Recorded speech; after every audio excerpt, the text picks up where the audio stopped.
اعوذ باللہ من الشیطان الرجیم بسم اللہ الرحمن الرحیم اللہم صلی علی سیدنا و مولانا محمد وعلی آل سیدنا و مولانا محمد وبارک وسلم۔ ناظرین اکرام، الحمدللہ اللہ کا بے پناہ احسان اور شکر ہے کہ ایک بار پھر سے ہم نے اس رمضان المبارک کے عظیم مہینے کو پا لیا ہے اور ہم سانس لے رہے ہیں ان عظیم ساعتوں میں جس میں اللہ تبارک و تعالیٰ کی رحمتیں چھما چھم برس رہی ہیں۔ یہی وہ مہینہ ہے جس کے بارے میں فرمایا کہ ہم نے اس مہینے میں قرآن نازل فرمایا۔ اسی مہینے کی ایک رات ہے جو کہ ہزاروں راتوں سے بہتر اور افضل ہے۔ حدیث مبارکہ کا ایک مفہوم ہے کہ جب رمضان المبارک کا مہینہ آتا ہے تو رحمت کے دروازے کھول دیے جاتے ہیں اور شیاطین کو جکر دیا جاتا ہے۔ ناظرین، آج کے ہمارے پروگرام میں ہم نے جس گیسٹ کو مدعو کیا ہے وہ گزشتہ 9 سال سے وکالت کے پیشے سے وابستہ ہیں اور انہوں نے اپنے آپ کو وکالت کے پیشے کے ساتھ ساتھ ایک ایسے سماجی کام سے بھی جوڑے رکھا ہے جنہوں نے ان کے نام کو انتہائی ممتاز بنایا ہے اور ان کی قدر و منزلت ہماری نظر میں بہت زیادہ کر دی ہے۔ انصار برنی ٹرسٹ کے نام سے ہم سب واقف ہیں، ایک ایسا ادارہ جو کہ مختلف کیٹیگریز میں سماجی کاموں میں مصروف ہیں۔ آپ ہائی کورٹ کی وکیل ہیں اور اس کے علاوہ آپ کی بے شمار جو اچیومنٹس ہیں وہ یقیناً ہم آپ سے ہی سنیں گے، اور اس سال ہماری جو ٹرانسمیشن کا موضوع ہے وہ ہے احساس ہے رمضان۔ ہم نے بات کی کہ رمضان میں شیطان کو جکر دیا جاتا ہے، لیکن ہماری اس دنیا میں جو مجرم ہیں، جو جرم کرتے ہیں، قانون ان کو جکر لیتا ہے، لیکن بہت سارے لوگ ایسے ہیں جو بے گناہ جکر دیے جاتے ہیں۔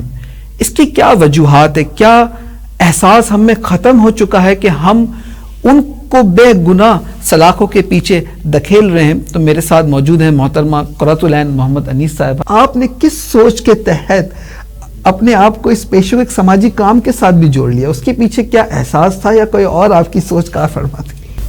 میرا جو سٹارٹ رہا وہ انصار برنی صاحب کے ساتھ رہا، یعنی میں نے انہی کو جوائن کیا۔ ان کی وجہ سے احساس کا جو سلسلہ ہے وہ آفس سے ہی آیا ہے، وہیں سے انٹرنشپ ہے، وہیں سے لاء کا لائسنس لیا، مطلب 9 ایئرز ہو گئے انہی کے ساتھ ہوں۔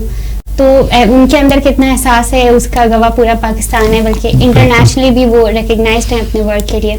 ہمیں جو پہلی چیز سکھائی گئی تھی آفس میں وہ یہ سکھائی گئی تھی کہ کسی کا کیس آپ نہیں لے رہے نہ لیں، کام نہیں کرنا نہ کریں، کیس نہیں بنتا نہ کریں، لیکن اس کی بات 10 منٹ 15 منٹ ضرور سنیں۔ آدھا مسئلہ اس کا وہیں سالو ہو جاتا ہے جب آپ احساس کے ساتھ بیٹھ کر اس کی بات سن لیتے ہیں۔ جیسے ڈاکٹر کے پاس ہم جاتے ہیں، وہ ہماری پرابلم جب سن رہے ہوتے ہیں، آدھی دوائی ہمیں تبھی مل چکی ہوتی ہے اس کے سن لینے سے۔ اس کی جگہ کوئی ایسا ڈاکٹر ہوتا ہے جو ہماری بات نہیں سن رہا تو ہم سیٹسفائی نہیں ہو پاتے۔ اسی طرح لاء میں بھی وہ ہمیں ایک طرح سے خدا مان کر ہی آ رہے ہوتے ہیں۔ اس کا ریزن یہ ہے کہ ڈاکٹر جان بچاتا ہے اور ہم بھی جان ہی بچا رہے ہوتے ہیں۔ زندگی بھر کی جائیدادیں ہوتی ہیں، کوئی جیل میں ہوتا ہے، کسی کا ریپ ہوا ہوتا ہے یا کوئی مار کٹائی کا مسئلہ ہوتا ہے، تو سننا بہت ضروری ہے، احساس کرنا بہت ضروری ہے۔ میڈم، اس کا مطلب یہ ہے کہ انصاف کی پہلی سیڑھی احساس ہے، تو کیا احساس انصاف ہے؟ دیکھیں، انفارچونیٹلی پریکٹسنگ لائر ہوتے ہوئے میں نے یہ چیز دیکھی کہ احساس تو نہیں ہے ہمارے یہاں۔ لائرز البتہ کافی اچھا کام کر رہے ہیں، جتنے ینگ لائرز آ رہے ہیں بہت اچھی اپنے ایتھیکل ایجوکیشن بھی لے کر آ رہے ہیں، اچھے سینئرز کا ساتھ ہے۔ لیکن میں ہمیشہ ایک بات کہتی ہوں کہ ہم میں اگر احساس ہے بھی، ہم ڈیٹ پہ کورٹ جا بھی رہے ہیں، لیکن اگر پولیس والا چالان نہیں پیش یا آئی او نہیں لے کر آ رہا چالان، یا سامنے والی پارٹی سے اس چالان کو ویک کر دیتا ہے کرمنل کیسز میں، یا کورٹ کا اور اسٹاف ہوتا ہے مختلف اس کے طریقے سے ہوتی ہیں نوٹسز وغیرہ، کوئی اور اسٹاف اگر سامنے پارٹی سے مل جاتا ہے، 5 انگلیاں وہاں بھی برابر نہیں ہیں، لیکن 200 500 یا 1000 روپے تک میں احساس بیچا جا رہا ہے۔ میں ابھی بہت بڑی رشوت کی بات نہیں کہہ رہی، 100 روپے سے بکنا شروع ہو رہا ہے ہمارے یہاں انصاف۔ باقی لاکھوں روپے والی کہانیاں تو الگ ہی ہیں، لیکن آپ 100 روپے 200 روپے 500 روپے 5000 اور 5 لاکھ اور 50 لاکھ اور 5 کروڑ تک ہمارے احساس برائے فروخت ہو چکا ہے۔ ایسا ہی ہے، احساس برائے فروخت۔ مطلب یہ بتائیے، ایک پریکٹسنگ لائر جو کہ کمرشل لائر ہے اور وہ کیس اپنا لیتا ہے، اور آپ ہیں جو کہ سماجی اس سے وابستہ ہیں، تو آپ دونوں کے کیس لینے میں، آپ دونوں کے کیس لڑنے میں کیا بنیادی فرق ہوتا ہے؟ دیکھیں سارے کمرشل وکلا بھی غلط نہیں ہوتے، لیکن ہوتا یہ ہے کہ جب ہمارے پاس فائنینشیل بینیفٹ ہے ہی نہیں تو ہم کس چیز کے لیے کام کریں گے؟ فائنینس کے تو نہیں کر رہے، اس کا مطلب پھر ہم صرف اور صرف انصاف کے لیے کام کرتے ہیں. جب انصاف کے لیے کام کرتے ہیں تو ایک پرابلم ہم بھی فیس کرتے ہیں کہ کلائنٹ کی جب اونرشپ نہیں ہوتی اس کے اندر تو اس کو ہمارا احساس نہیں ہوتا، اس کو فار گرانٹیڈ لے رہے ہوتے ہیں کیونکہ ان کی انویسٹمنٹ نہیں ہوتی، ان کے پیسے نہیں لگے ہوتے. تو کلائنٹس کو بھی احساس کرنے کی ضرورت ہے، لیکن ہمارا چونکہ بینیفٹ نہیں ہوتا ایسوسیٹ، تو ہم انصاف کے لیے کام کرتے ہیں اور فل احساس کے ساتھ کام کرتے ہیں. پھر جس طرح کے لوگ آتے ہیں، دو قسم کے لوگ ہوتے ہیں، ایک پڑھے لکھے ہوتے ہیں جن کو اپنے رائٹس کا پتہ ہے، جن کو یہ پتا ہے صحیح کیا ہے غلط کیا ہے. آج کل چیٹ جی پی ٹی ہے، اے آئی ہے، گوگل ہے، بڑے لاس پڑھ کے بہت کچھ آدھے وکیل وہ بن کے آتے ہیں. لیکن ایک وہ طبقہ ہے جن کو ایک وقت کھانا ملتا ہے، جی، جن کو 3 وقت کھانا بھی نہیں ملتا، ایک وقت وہ کھانا کھاتے ہیں تو کمپیوٹر یا موبائل کی فیسلٹی تو ان کے پاس نہیں ہے، تو ان کو اپنے رائٹس نہیں پتا اور ان کو لاس پتا ہی نہیں ہے. جب ان کو یہ چیزیں نہیں پتا تو ان کو پہلے بیسک نالج دینی پڑتی ہے. انفارچونیٹلی انصاف دینے کا جو طریقہ ہے وہ ایک ہی ہے، مطلب ایک جیسے ووٹ سب کا برابر ہے ویسے گواہی بھی سب کی برابر ہے. ایک جاہل کی گواہی بھی اتنی ہی ہے جتنی پی ایچ ڈی کی گواہی. تو اس چیز کو بھی دیکھنے کی ضرورت ہے. آلدو کہ کچھ جگہوں پہ ججز کو یہ ایج حاصل ہے کہ وہ ایک بندے کی نالج کے حساب سے اس کی گواہی کو کنسیڈر کرے، لیکن پھر بھی میڈم میرا آپ سے سوال یہ ہے کہ آپ کا جو ادارہ ہے انصار برنی، وہ کس طرح کے کیس کس طریقے سے پٹ اپ کرتا ہے اور سائل کس طریقے سے آپ کو اپروچ کر سکتا ہے احساس کے ساتھ؟ دیکھیں اپروچ کرنے کا تو ہمیں بہت ہی ایزی طریقہ ہے. آپ ہمارے 2 آفس ہیں، آپ کسی بھی آفس جائیں وہاں کنسلٹنٹ ایک آفس تو آپ کا پرانی سبزی منڈی کے سامنے ہے، ایک ہمارا نیو ٹاؤن پہ ہے پرانی سبزی منڈی کے سامنے، ایک آرام باغ پر ہے. آپ کسی بھی آفس جائیں کنسلٹنٹ وہاں بیٹھے ہوئے، لیگل ایڈوائز ملے گی. کیسے ملے گی؟ ایک ایپلیکیشن لے کر جانی ہے جس میں آپ اپنا میٹر لکھیں گے، چاہے انیشیل میٹر لکھ دیں، وہاں پر کنسلٹنٹ کو وہ ایپلیکیشن ملے گی، سیریل نمبر ملے گا اور آپ کے جو بھی ایشوز ہوں گے اس پہ آپ سے بات کی جائے گی. اس کو ڈیل کرنے کے طریقے ہیں، ہر چیز جو ہے وہ کیس نہیں بن جاتی، تو آپ کو کبھی کبھی لیگل ایڈوائز دی جاتی ہے. کچھ لوگ صرف ڈاکیومنٹس ریڈ کروانے آتے ہیں کہ یہ صحیح بنا ہوا ہے یا ہمیں اس پہ سائن کرنا چاہیے یا نہیں، لیگل ایڈوائز کے لیے آتے ہیں. پھر ایک ہوتا ہے میڈیشن جو ہمارے پاس بہت زیادہ ہوتا ہے، ہم کال لیٹر بھیجتے ہیں ادر سائڈ کو، کوشش کرتے ہیں ود ان ہمارے آفس یہ پرابلم سالو ہو جائے. دونوں پارٹیز کو بلا کے میٹنگ کرواتے ہیں، بات چیت کرواتے ہیں. اگر کمپرومائز ہو جاتا ہے کون سے کیسز آپ لیتے ہیں؟ It's open for every cases یا یو ہیو سلیکٹڈ کہ نہیں بھائی ہم نہیں، ہمارے پاس ہر قسم کے کیسز آتے ہیں سوائے ٹیکس ریٹرن کے. ٹیکس ریٹرن کیونکہ وہ تو گورنمنٹ کا ڈائریکٹ ہے. تو madam like it's so simple کہ آپ آئیں اور اپلیکیشن سبمٹ کروائیں جی، اور پھر انصار برنی ٹرسٹ خود آپ کو جو ہے نا وہ پٹ اپ کر لیتے. تو عموماً کتنا کیا ٹرن اراؤنڈ ٹائم ہوتا ہے آپ کا؟ سائل کو دوبارہ کانٹیکٹ کرتے ہیں؟ ہم اسی وقت ان کی بات سنتے ہیں کیونکہ ہمارے پاس پورا پینل ہے لائر کا، 10 لائر ہیں ہمارے پاس، دونوں آفس میں 5 لائر بیٹھتے ہیں. اسی وقت آپ کی بات سنی جائے گی اپلیکیشن کے ساتھ. میڈم پاکستان میں میرا سوال یہ ہے کہ پاکستان میں خاص طور پہ ہمارے کراچی میں ایک عام آدمی کو انصاف کے حصول کے لیے کن مشکلات کا سامنا کرنا پڑتا ہے عموماً، اور اس کے پیچھے کیا عوامل کار فرما ہے؟ لیکن جتنے لوگ بھی سیٹس پہ بیٹھے ہیں مجھ سمیت، میں سیٹ سے مراد ہے کہ تمام اسٹیک ہولڈرز یا آپ سے جوڈیشری کی بات؟ نہیں، جوڈیشری کی میں بات نہیں کر رہی، میں آپ کو ایکسپلین کر رہی ہوں کہ پولیس، ہاسپٹلز میں، کیونکہ ہمارے ایم ایل اوز ہوتے ہیں بہت سارے کیسز میں، میڈیکل رپورٹ لگتی ہے، تو ہاسپٹلز میں بیٹھا ہوا اسٹاف، جو بھی ادارے قانون کو فیسیلیٹیٹ کر رہے ہیں، اس ہر اسٹاف کو ایماندار ہونے کی ضرورت ہے. ٹیگ لائن ہے احساس کی ضرورت ہے. تو ہوگا یہ کہ ہر بندہ جب اپنا کام پراپرلی کرے گا ایک عام آدمی کو مشکل نہیں آئے گی. یہاں پرابلم یہ ہوتی ہے، آپ اگر جنا ہاسپٹل میں جا کے دیکھیں مرڈر کیس میں جب ان کو انفارم کیا جاتا ہے یا ایکسیڈنٹ میں کہ آپ کی ڈیڈ باڈی یہاں پڑی، آپ آ کر لے لیں، اب جو فیملی ممبر ہوتا ہے جس کو یہ اطلاع ملی ہے اس کو سب طرف بھاگنا ہے. اس وقت اس کو وہ ایم ایل او بنوانا ہے ڈیڈ باڈی کا، چاہے مرڈر کا ہے، چاہے ڈیتھ ہے، چاہے ریپ ہے، چاہے ایکسیڈنٹ ہے. پھر اس ایم ایل او کے ذریعے اس کا کیس آگے چلے گا. اب وہ بندہ، اس کی دماغی حالت کیا ہوگی، وہ فیملی ممبر کیسے اس ایم ایل او کو پڑھ سکتا ہے؟ ایک تو اس کے پاس لیگل نالج نہیں ہوگی. ان سب چیزوں کو بہت زیادہ کمپلیکیٹڈ بنا دیا گیا ہے. اتنا زیادہ کمپلیکیٹڈ عوام ہمارے پاس ہے نہیں, لٹریسی ریٹ ہی اتنا نہیں. ہر وہ ادارہ, ہر وہ اسٹیک ہولڈر جو جوڈیشری پہ ڈائریکٹلی انڈائریکٹلی انفلوئنس کرتا ہے, اس میں احساس کم ہے. تو کیوں ہمارے اندر احساس کم ہے, حالانکہ ہم تو اس مقام پر پہنچ چکے ہیں جہاں پہ بہت کم لوگ پہنچتے ہیں. ان سب کچھ پانے کے باوجود بھی احساس ذمہ داری ہم کیوں کم ہے اس معاشرے میں؟ اس کی کیا بنیادی وجہ آپ دیکھتے ہو بینگ اے ایڈوکیٹ؟ دیکھیں, اس کے لیے بینگ اے ایڈوکیٹ تو میں دیکھ ہی رہی ہوں, لیکن اس کے ساتھ ساتھ انسانیت کے ناطے جو ہم دیکھ رہے ہیں وہ یہ ہے کہ رشوت خوری بڑھ چکی ہے, بےایمانی بڑھ چکی ہے, انٹرسٹ کا پیسہ, سود کا پیسہ کھایا جا رہا ہے. جب ایسی چیزیں پیٹ میں جائیں گی تو پھر بے ایمانی کا کلچر فروغ ہوگا. سیکنڈلی آپ دیکھیں کہ جو انگریز ہیں وہ ہم سے بہتر قانون کو فالو کر رہے ہیں, شاید اسلامی قانون کو فالو کر رہے ہیں. بہت ساری ایسی چیزیں ایتھیکل جو اسلام ہمیں سکھاتا ہے لیکن فالو وہاں پر ہو رہی ہیں. مطلب اتنی برائیاں اس معاشرے میں پروان چڑھ چکی ہیں, تو یہ مقدس مہینہ کس طریقے سے ہمیں ایک موقع فراہم کرتا ہے کہ ہم دوبارہ سے اپنے آپ کو ریوائیو کریں اور جو احساس کا ہمارے اندر پہلے سے بلٹ ان فنکشن ہے اس کو انیبل کریں؟ دیکھیں, سب سے پہلے تو اس مہینے میں نیکی ایک آپ کرو گے, اس کے بدلے میں کتنی نیکیاں ملتی ہیں. اسی کے جو پھر غصہ کنٹرول کرنا ہے, جب آپ روزہ رکھتے ہیں تو غصہ بھی کنٹرول کرنا ہے, باقی ساری چیزیں بھی جتنا زیادہ فوکسڈ ہوئی ہوئی ہیں. تو آپ نے دیکھا ہوگا رمضان کے مسلمان بن جاتے ہیں. اگر یہ پورا سال ہم سوچیں کہ رمضان چل رہا ہے اور اسی طرح کے مسلمان بنتے رہیں تو کم از کم 60-70% ہماری سوسائٹی بیٹر ہو جائے گی. احساس جو ہے وہ ایک فزیکل امپلیمنٹیشن کا نام ہے یا ایک اندر سے انٹویشن کا نام ہے؟ آپ کے نزدیک احساس کیا چیز ہے, خاص طور پہ جب آپ انصاف کے شعبے کو دیکھتے ہیں کہ یار اگر ایسا نہیں ایسا ہوتا تو اس کا انصاف آسان ہو جاتا. احساس کس چیز کا نام ہے؟ ہاؤ ٹو بلڈ, اس کے آغاز کس طریقے سے ہو سکتا ہے, چاہے وہ سائل ہو, آپ ہو یا پھر جج ہو؟ دیکھیے, یہ ویسے فزیکل چیز نہیں ہے, روحانی چیز ہے. احساس کرنا کسی کا, پھر اس کو انصاف دلانا, یہ روحانی چیز ہے فرسٹ آف آل.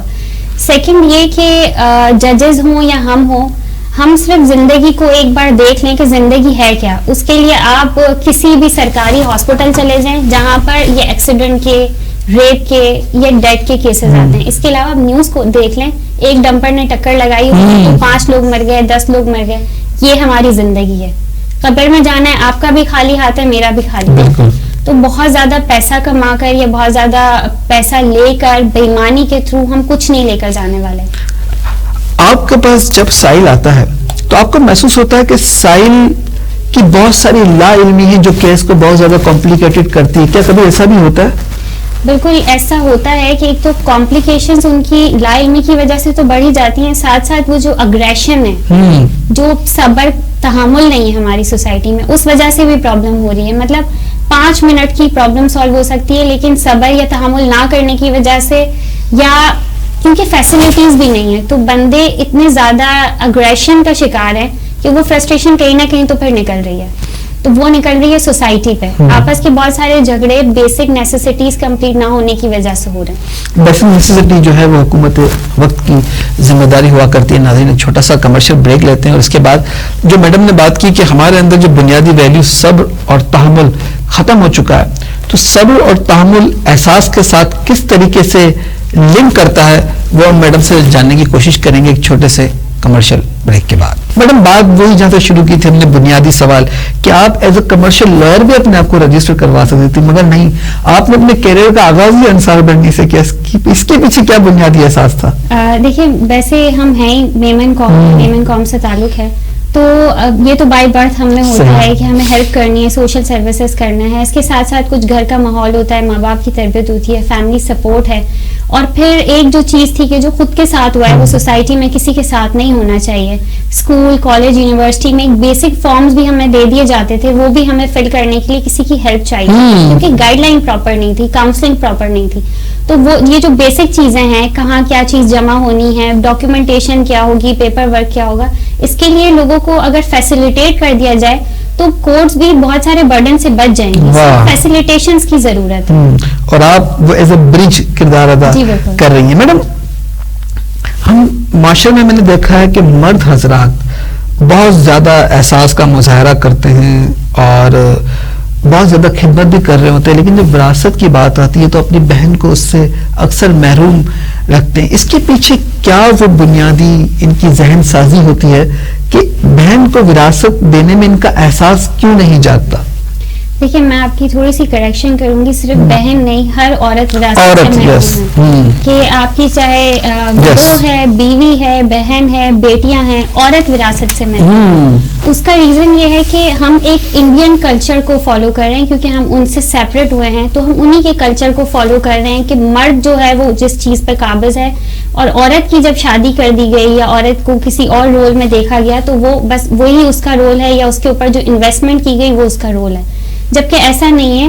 شرعی طور پہ وراثت میں عورت کا حق ہے، چاہے وہ بیٹی ہو، چاہے وہ بیوی ہے، چاہے وہ ماں ہے، چاہے وہ بہن ہے. ٹھیک ہے، تو عورت کا وراثت میں حق ہے، صرف بہنوں کا وراثت میں حق نہیں ہے. عورت کا وراثت میں حق ہے. عورت کا وراثت کیوں نہیں ملتا؟ وہ احساس کہاں ہے؟ ایسا اس لیے کہ صدیوں سے اس کلچر کو فالو کیا جا رہا ہے، اور ہمارے یہاں آپ سن کے حیران ہوں گے کہ مرد چاہے قابض ہونا ہو، عورتیں عورتوں کے خلاف ہوتی ہیں. ماں بہن کو روکے گی کہ آپ کو جو ہے وہ بھائی سے حق نہیں لے.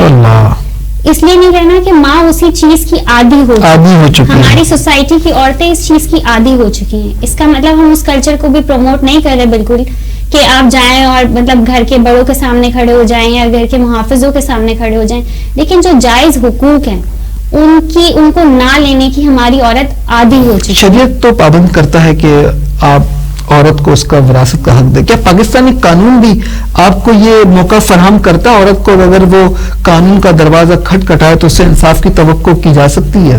دیکھیں پاسٹ میں بہت سارے اچھے کیسز ہوئے ہیں. انفیکٹ بہت اتنے اچھے سائٹیشنز اینڈ رولنگز ہیں ہمارے پاس. ہمارے ججز نے بہت اچھے فیصلے لکھے ہیں، ججمنٹس ہیں اس کے اوپر کہ عورت جب چاہے اپنا حصہ کلیم کر سکتی ہے. ڈیفینیٹلی قانون کے تقاضے پورے کرتے ہوئے اگر وہ حصہ کلیم کرنا چاہے تو کر سکتی ہے. انفیکٹ گفٹس بھی ریورٹ ہوئے ہیں. 9 سال ہو گئے آپ کو انصار برنیز وکالت کے ساتھ. بہت ساری اسٹوریز، انٹولڈ اسٹوریز آپ کے سامنے. میں چاہتا ہوں کچھ اپنا پرسنل ایکسپیرینس بھی آپ شیئر کریں جو احساس سے ریلیٹڈ ہو.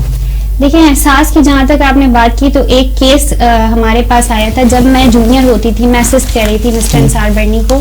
تو اس میں بہنوں نے اپنی وراثت کا حصہ کلیم کیا تھا، اور جب پراپر انویسٹیگیشن ہوئی 2 سال 3 سال تک تو پھر یہ پتا چلا کہ لڑکوں نے، بیٹوں نے اپنی بیویوں سے یعنی بہوؤں کے تھرو جب ماں کو غسل دیا جا رہا تھا، ماں کی میت کو غسل دیا جا رہا تھا، پراپرٹی کے پیپرز پہ انگوٹھے کے نشان لگوائے تھے. اس کی پراپر انویسٹیگیشن میں کیونکہ ہمارا ادارہ کافی انفلوئنس رکھتا تھا تو ہم نے اس وے میں ساری انویسٹیگیشن کروائی اور پھر بہنوں کو ان کا حقوق دلوائے گئے اور انہوں نے کنفیس بھی کیا کہ ہم نے اس طرح سے یہ کام کیا تھا. لیکن احساس اتنا مر چکا تھا کہ جب سگی ماں جس کے پیروں کی طرح جنت ہے وہ مری ہوئی تھی، ان کی ڈیڈ باڈی، ان کی میت پڑی ہوئی تھی، تو بیٹوں نے بجائے اس کے کہ وہ ماں کی مغفرت کی دعا کرتے پراپرٹی کے پیپرز پہ انگوٹھے لگوا رہے تھے میت سے. انگوٹھے لگا. ناظرین ہم جو دن رات حرام کام کر کے بہت ساری پراپرٹیز جمع کر رہے ہیں اور جب ہم مر جائیں گے تو ہم نہیں جانتے کہ ہمارا یہ انگوٹھا اور یہ جو حرام کاموں پہ سائن ہوتے تھے ہو سکتا ہے مرنے کے بعد پھر ٹرانسفر پہ سائن ہوتے ہیں. میڈم ہم نے بات کی کہ وراثت تو مرنے کے بعد ہوتی ہے. اکثر معاشرے میں دیکھا گیا کہ پیرنٹس میں احساس اس قدر بڑھ جاتا ہے بچوں کے لیے، وہ چاہتے ہیں کہ ہم زندگی میں ہبہ کر دیں اور اپنی جائیداد زندگی میں بچوں کو گفٹ کرتے ہیں. وراثت تو نہیں ہو سکتی، پھر پیرنٹس کے پاس کچھ نہیں رہتا. تو کیا ایسی بھی کوئی سٹوریز آپ نے دیکھی ہیں؟ بالکل. ابھی تھوڑے دنوں پہلے میرے پاس کیس آیا تھا. ایک 18 گریڈ آفیسر کی وائف ہیں، انہوں نے اپنی ساری جتنی بھی چیزیں تھیں بیٹی کے نام کر دی. بیٹی امریکہ سے واپس آئی ہے اور ماں کو جو ہے وہ نوکروں کے ساتھ سرونٹ کوارٹر میں شفٹ کر 1000 گز کا بنگلہ ہے ان کا جو انہوں نے بیٹی کے نام پہ کیا ہے. اس کے علاوہ بہت سارا گولڈ اور چیزیں بیٹی کو وہ دے چکی ہیں اپنی حیاتی میں. میرے پاس وہ یہ کلیم کرنے آئی تھی کہ بیٹا اس کو کہو کہ صرف میرے ساتھ ڈائننگ ٹیبل پہ بیٹھ کے کھانے کی اجازت دے دے. اور اس کے لیے میں ایک لا ضرور بتاؤں گی یہاں پر کروں گی کہ پیرنٹس پروٹیکشن ایکٹ کے تحت اگر آپ زندہ ہیں اور آپ کے بچے آپ کے ساتھ ایسا کچھ کرتے ہیں تو آپ اس گفٹ ڈیڈ کو ریووک کروا سکتے ہیں. ایویڈنس دے سکتے ہیں پیرنٹس کہ ہمارے ساتھ یہ سلوک ہو رہا ہے اور وہ ریووک ہو جائے گا اور ساری چیزیں آپ کو واپس مل جائیں گی. جتنے بھی والدین ہیں جنہوں نے ہبا کر دیا ہے اور ان کے ساتھ اگر برا ہو رہا ہے تو وہ ریووک کروا سکتے ہیں، اپنی گفٹ ڈیڈ کو ریووک کروا سکتے ہیں. مشورہ یہی ہے کہ جو وراثت ہے وہ وراثت ہونی چاہیے، تاکہ جب تک آپ زندہ رہیں اتھارٹی کے ساتھ آپ زندہ رہیں. میڈم ایک وقت تھا ہمارے پیرنٹس، پھر ان کے پیرنٹس 70 سال شادی کے بندھن سے بندھے رہتے تھے. اب پڑھے لکھے لوگ بھی بہت جلدی ڈیورس کیس فائل کرتے ہیں. گارڈین کورٹ کے کیسز بے شمار ہو چکے ہیں. یہاں تک میں نے سنا کہ ایک وکیل صاحب صرف فیملی کیسز ہی ڈیل کرتے ہیں اور انہوں نے بہت کم ٹائم میں بہت زیادہ بنا لیا. تو اس کے پیچھے وہ کیا سوچ ہے؟ آپ کے سوال میں اس کا جواب ہے جو آپ نے کہا ہمارے پیرنٹس جو 70 سال تک ساتھ رہتے تھے، ایک تو اس جنریشن کی مائیں اس چیز کا ریزن ہے. انہوں نے خود برداشت کیا ہے، اپنی بیٹیوں کو یہ ترغیب دے رہی ہیں کہ تم نے برداشت نہیں کرنا، جو میں نے کیا وہ میری بیٹی نہیں کرے گی. نہیں سے ساری پرابلم شروع ہوتی ہے.